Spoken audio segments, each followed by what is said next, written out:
반갑습니다. 영화 속 인문학 이야기, 영화와 함께 떠나는 여행, 나를 찾아서 저는 여러분과 함께 여행 중인 순천대 철학과 이정아입니다. 출발해서 도착까지 10개의 이야기와 함께 나를 찾아가고 있는데 오늘 세 번째 시간입니다. 자, 오늘은 어떤 제목을 가지고 어떤 영화와 함께 또 나를 찾게 될지 여러분과 함께 길을 떠나보겠습니다. 자, 세 번째 이야기. 자, 출발은 나도 모르는 나의 이야기입니다. 지난 시간에는 말하지 못하는 이야기를 했는데 오늘은 나도 모르는 나의 이야기를 한번 꺼내 보려고 합니다. 내가 모르는 나의 이야기는 무엇일까요? 그리고 정말 모르는 게 맞을까요? 자, 그 이야기를 함께 하게 될 오늘의 영화는 1998년도에 개봉된 굿 윌 헌팅이라고 하는 미국 영화입니다.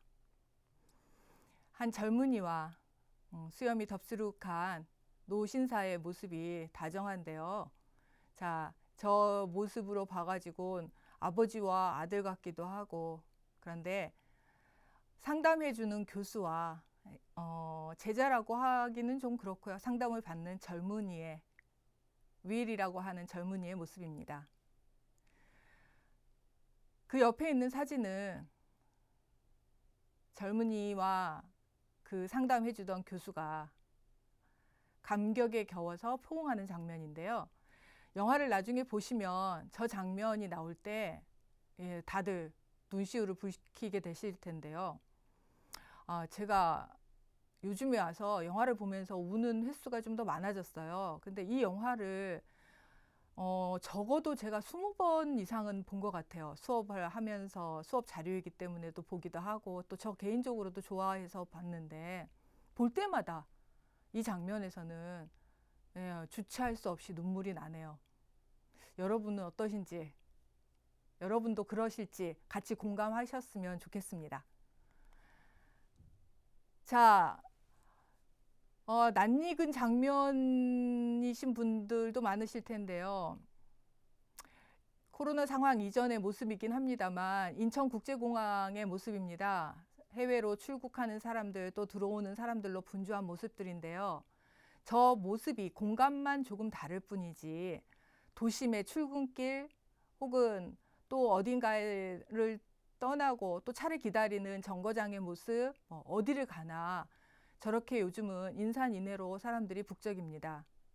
코로나가 돼서 좀 한산해졌다고는 하지만 그건 일시적으로 우리가 소위 말해서 사회적 거리두기라고 하는 지침 때문에 어쩔 수 없는 상황이 된 것이지 그렇다고 해서 우리의 일상이 변하지 않는 한은 이러한 우리의 생활 풍속도는 어쩔 수가 없죠. 이렇게 많은 사람들과 함께 살면서 그걸 우리는 공동체라고 하는 이름으로 붙여 부르기 시작했습니다. 과연 저 속에 내가 아는 사람이 있을지도 모르는데 그 사람을 어떻게 찾을까 싶습니다. 위에 탁자에 앉아서 무언가 회의를 하고 있는 모습인데요. 저 특정하게 뭐 어떤 회의라고 말하기보다는 어디를 가나 무언가 논의를 하고자 할 때에는 저와 비슷한 모습들이 됩니다. 그런데 저런 모습으로 앉아서 대체로 하고 있는 이야기들, 그 주제 밑에 깔려있는 그 기저에는 소통이라고 하는 것들이 들어 있습니다. 서로 소통이 안 돼서, 그래서 소통을 하기 위해서 회의를 하고 또 의견을 나눕니다. 심지어는 시험을 쳐야 하는, 취업을 위해서 시험을 봐야 하는 젊은이들, 청년들에게는 익숙할 텐데요. NCS라고 하는 시험 과정이 생겼어요. 일명 블라인드 테스트라고 해서 학력이나 또 학점이나 이런 것들을 보지 않고 그 사람이 얼마나 직무를 수행할 수 있을 건지 또 혹은 그 공동체 사회 속에서 적응할 수 있을지를 보기 위한 시험이라고 해요. 의사소통 능력 시험이라고 하는데, 저 시험이 기가 막히게도 취업의 발목을 잡고 있는 시험이 돼버렸다고 합니다. 저는 저 시험을 보고 취업을 하거나 했던 경험이 있는 사람은 아니지만 저 시험 문제를 한번 제가 본 적이 있어요. 봤더니 시험 문제 자체를 이해하기가 어려워서 도무지 시험을 답을 찾을 수가 없더라고요. 그래서 제가 우스갯소리로 나는 의사소통 능력이 부재한 사람인 것 같다라는 그런 웃지 못할 결론을 내렸는데요. 하여튼 요즘 부쩍 우리 사회에서 소통이라는 단어, 공동체라고 하는 단어가 화두가 된 건 여러분들도 잘 알고 계시는 사실일 겁니다. 그런데 나를 알아야 너도 알 수 있는데 라고 하는 제목으로 제가 요즘 우리 사회를 앞에서 봤던 그림들을 종합해 봤습니다. 자, 학교에서든 회사에서든 그 어디를 가든 우리는 뭐든지 다 잘할 수 있는 척척 박사를 만들어내는 훈련을 받았습니다. 하나만 잘해서는 안 돼요. 또 2개, 3개를 잘하는데 각각 잘해서도 안 됩니다. 그것들을 연계해서 통섭이라는 단어로 연결해서 잘할 수 있는 창의적 인재가 되어야 한다고 교육까지 받습니다. 이런 척척 박사들은 스스로 무언가를 다 만들어낼 수 있고 부족함이 없는 사람들이잖아요.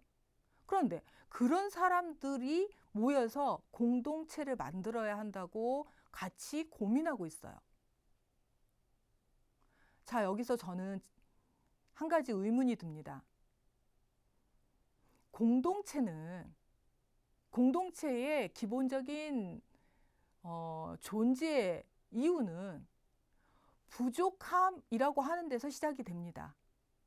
부족하기 때문에 협력하기 위해서 공동체는 필요한 거고, 그래서 그 부족함이 협력으로 존속되는 겁니다.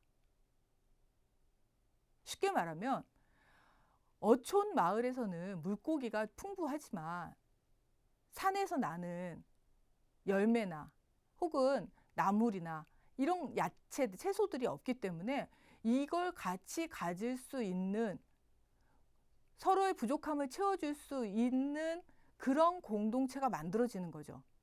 시장 공동체라고 하는 것이.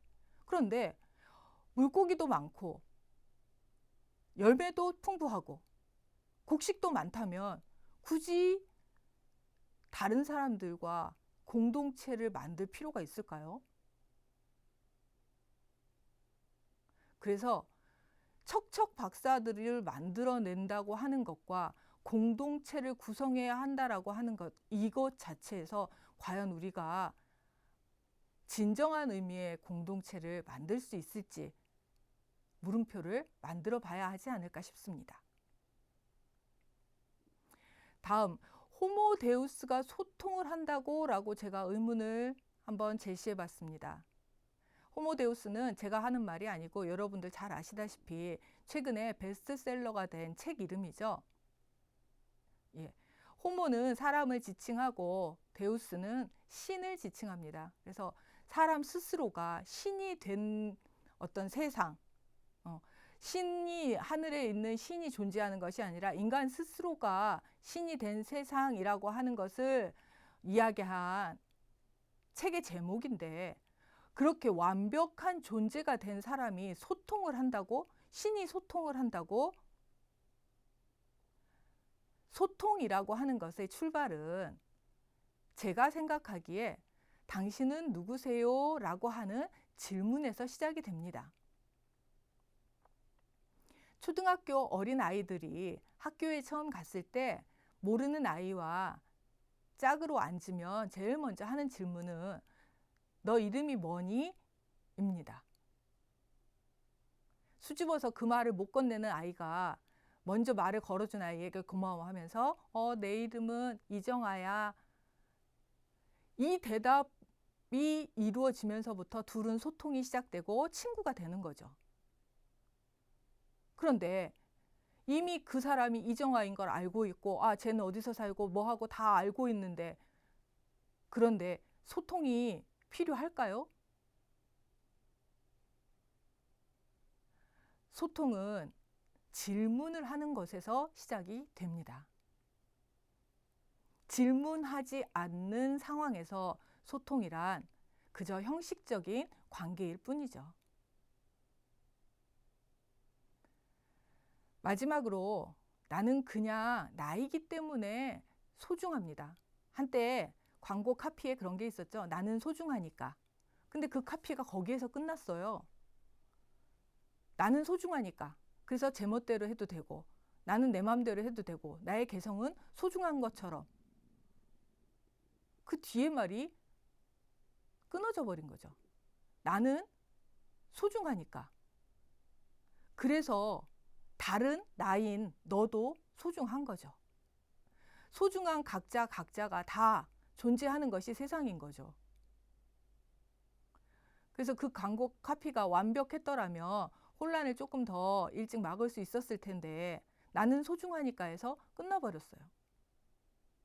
물론 그 카피는 소중한 내가 쓸 상품에 집중되어 있었긴 했겠지만 그런 아쉬움을 가져봅니다.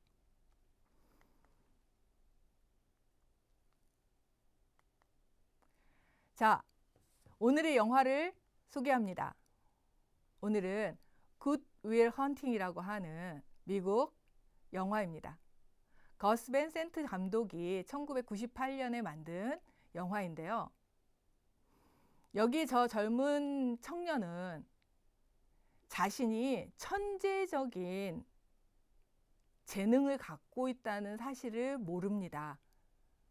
다만 미국의 빈민가에 살고 있고 어렸을 때 입양과 파양을 반복했던 그리고 또 다시 입양이 됐지만 그 입양된 양아버지에게 학대를 받았던 그 기억만 가지고 어려운 환경에서 사는 게 익숙한 20살의 청년입니다.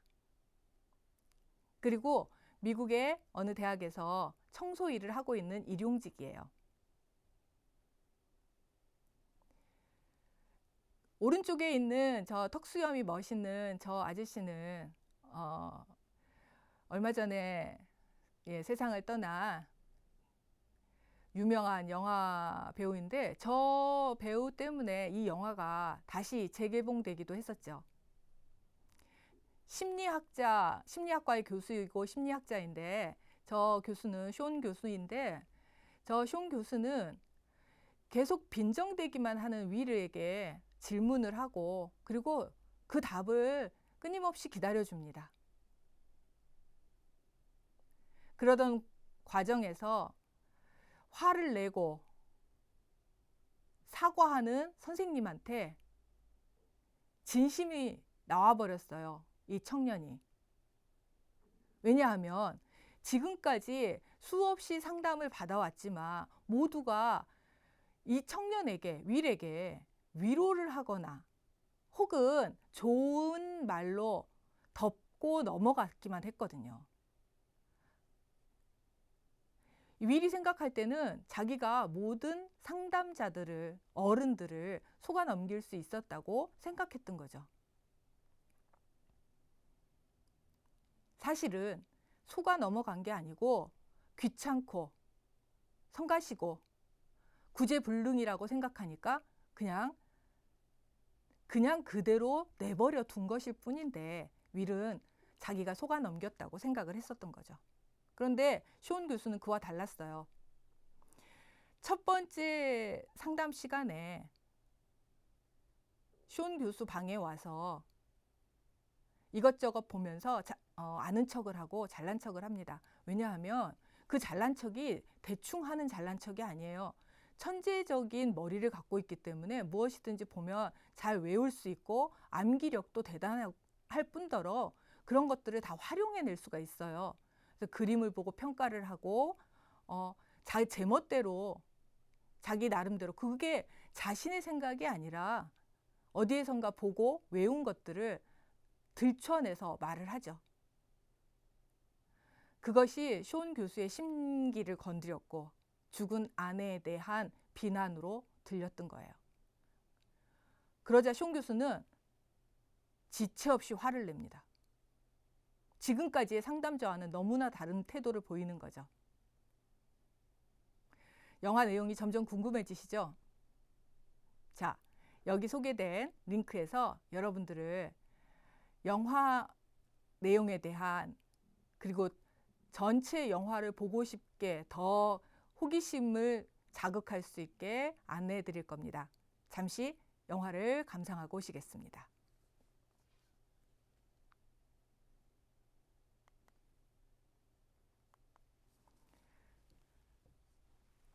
자, 영화 어떠셨나요? 다음 영화가, 전체 영화가 더 보고 싶은 마음이 생기셨나요? 윌은 어떤 상황에서도 자기의 실수를 긍정하지 않습니다. 실수가 드러났다고 생각이 들면 끊임없이 다른 사람 핑계를 댑니다. 왜냐하면 더 이상 상처받고 싶지 않기 때문에 숨으려고 하는 심리 때문이죠. 그걸 잘 알고 있기 때문에 쇼온 교수는 건드리지 않고 기다려줍니다. 그리고 계속해서 상담을 받는 과정에서 여자친구를 사귀게 됐어요. 그런데 이 여자친구와의 관계가 조금 깊어지고 이 여자친구가 자기와 함께 떠나기를 원합니다. 그러자 자기의 가난한 환경이나 또 낮은 학력 이런 것들이 다 들통날까 봐 지금까지 다 거짓말 해왔기 때문에 자기가 실수했다라고 드러나기 전에 모진 말들을 쏟아내고 이별을 고합니다. 심지어는 일용직으로 있다가 교수님의 소개로 간 곳에서 면접을 보고 채용이 됩니다. 그런데 그 채용된 곳도 가지 않으려고 합니다. 그곳에서도 자기가 실수를 하거나 잘못된 일이 돼서 또다시 실패를 경험하게 될까 봐 두려운 거죠. 회피하는 삶을 삽니다. 그때마다 쇼 교수는 기다려주고 윌의 결정을 들어주기만 합니다. 곁에 아주 어렸을 때부터 같이 지내온 친구가 있는데 그 친구가 그런 말을 해요. 나에게도 그럭저럭 이 빈민가에 있는 친구들 말고 멋있는 그런 친구가 한 명쯤은 있었으면 좋겠다고. 그 말이 윌의 가슴에 와서 닿습니다. 그리고 마침내 상담이 끝나던 날 쇼 교수에게 물어봅니다. 뭐라고 쓰셨냐고. 그런데 예상과 달리 쇼 교수가 말합니다. 좋은 아이라고. 그렇게 썼다고. 그리고 묵직하게 한마디 해줍니다. 너의 잘못이 아니라고. 괜찮다고. 아까 앞에서 봤던 오열하는 장면이 바로 그 장면이죠. 그제서야 윌이 진심을 털어놓고 울어버리게 되죠. 어린아이처럼. 지금까지 모든 것이 잘못된 게 내 탓인 것만 같았는데 그래서 피하려고 하고 도망치려고 했던 건데 진심 어린 위로가 와서 닿았던 거죠. 너의 잘못이 아니라고.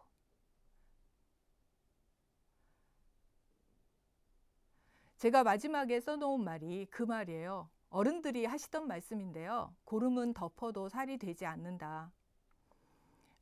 염증이 생겨서 일종의 이거 이제 도려내야 하는 이제 상해버린 살인 거죠. 예, 그런 고름은 아무리 덮어놓는다고 해서 나아서 살이 되지 않습니다. 드러내고 도려내야 오히려 새살이 빨리 돋죠. 아픔을 드러내고 싶지 않은 것을 덮어놓고 감추려고 한다고 해서 그것이 결코 치유가 되고 내 것이 되지 않는다는 이야기를 이렇게 하고 있는 거죠.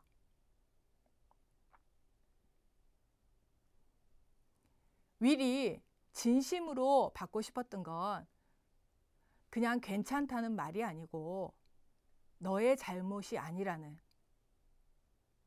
그리고 그 앞에 나도 너와 같이 네가 양부모에게 맞았던 것처럼 그렇게 맞아봤어. 너무나 담담하게 말하는 자신의 고백. 그래, 그때는 대항할 수 있는 힘이 없었잖아. 하지만 지금 너는 달라. 너는 그때 그 어린아이가 아니야. 지금은 그렇게 맞을 일도 없고 그렇게 맞고 있지만도 않을 거야. 라고 힘을 줍니다. 잘 생각해 보면 돌이키고 싶지 않은 실수, 나의 인생의 오점과 같은 일들.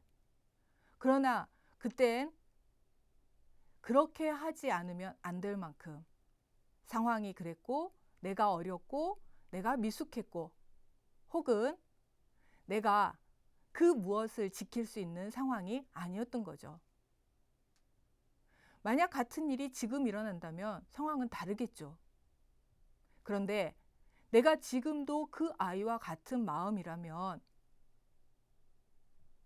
어쩌면 나는 지금도 그것을 지키지 못할지도 모릅니다. 이제 난 새 살을 돋아나게 해서 나를 성장시켜야 하는 거죠. 숀 교수가 윌에게 준 것은 그냥 위로가 아니라 새 살을 돋게 할 그 자리를 만들어줄 그런 힘과 같은 위로였던 거죠. 여러분도 모르는 그 어떤 것, 아니 사실은 알고 있지만 그러나 모른 척하고 있는 그 어떤 것을 얼마나 가지고 계신가요? 오늘의 영화가 여러분들에게 그것을 물어봅니다.